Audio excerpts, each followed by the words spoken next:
Yo, what's up all my international players? Today we're here to talk about jump rope mistakes. Now here's the deal, when you're first getting started with the jump rope, you're gonna make mistakes. There's no way around it. This video is to make sure you don't make the most common mistakes that I personally used to make myself.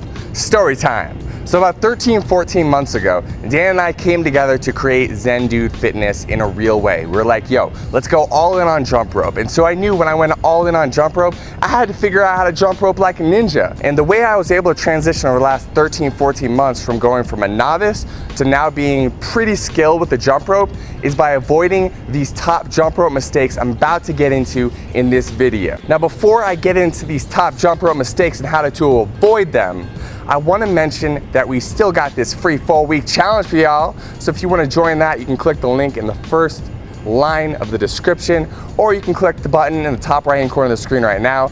Also, the jump rope that's going to be used throughout this video you can grab. Let's get into this video, shall we?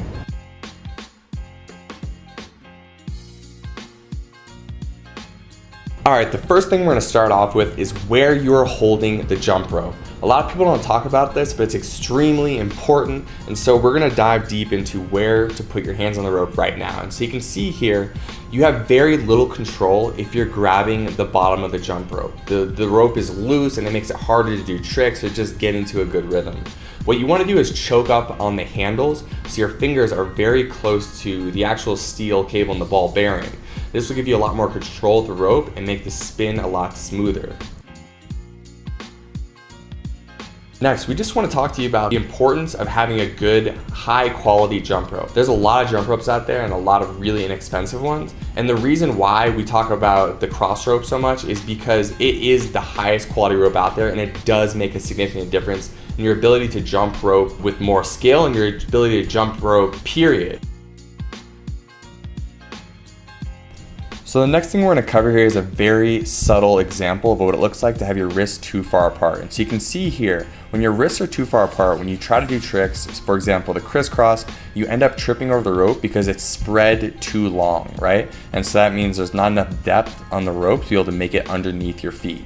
And so you can see here, it's very evident that if your wrists are just a few degrees closer to each other, so you're bringing your as you can see, I just demonstrated there, you're actually bringing your wrists closer to each other, it's easier to do crisscrosses. It's easier to just get more fluid with the jump rope and be able to get a consistent rhythm with what you're doing. And so a beginner mistake a lot of people make is they have their wrists too far apart, so they trip over the rope. So just remember, whenever you're doing any tricks, bring your wrists just a little bit closer together and it's gonna feel a lot smoother for you. Next thing we want to talk about is having just straight up good posture when you're jumping rope. You want to create this nice alignment from this crown of your head down through the balls of your feet. So as you're hopping and you're jumping rope on the balls of your feet, you want to keep your shoulders back and down, and you want to really focus on keeping that core and those glutes tight so you're not bending over, you have good posture throughout the movement. Next thing we want to talk about is how high you're going to be jumping off the ground when you are jumping rope. And so a lot of people when they first get started try to jump high in the air so they don't trip over the rope, but really that's the opposite of what ends up happening. When you jump higher in the air, a lot of times your hands come up, and so when your hands come up, you are also bringing the bottom of the jump rope up and you end up tripping over the rope. When you come just in a half inch or an inch off the ground, you have much more control. You're able to spin the rope more smoothly and your body isn't flailing around all over the place, and you're controlling this movement. The final thing I want to talk about is just your ability to get into a flow state while you're jumping rope. If you're really self-conscious about yourself and you're worried about tripping up or people see you tripping up, just let all of that go.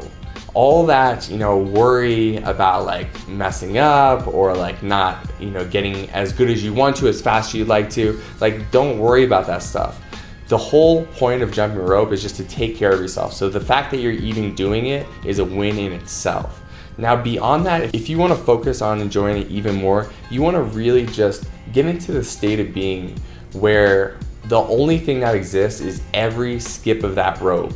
And so you want to even close your eyes sometimes and focus on just the movement of that rope. Or if you're listening to music, just the beat as every beat drops. And so put yourself in a state of being where you're completely present, and you're gonna get better at jump rope so much faster.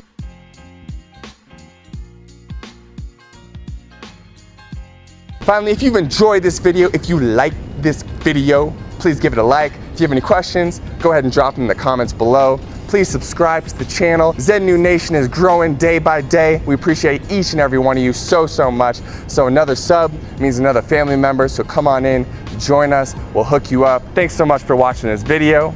ZenDudes out.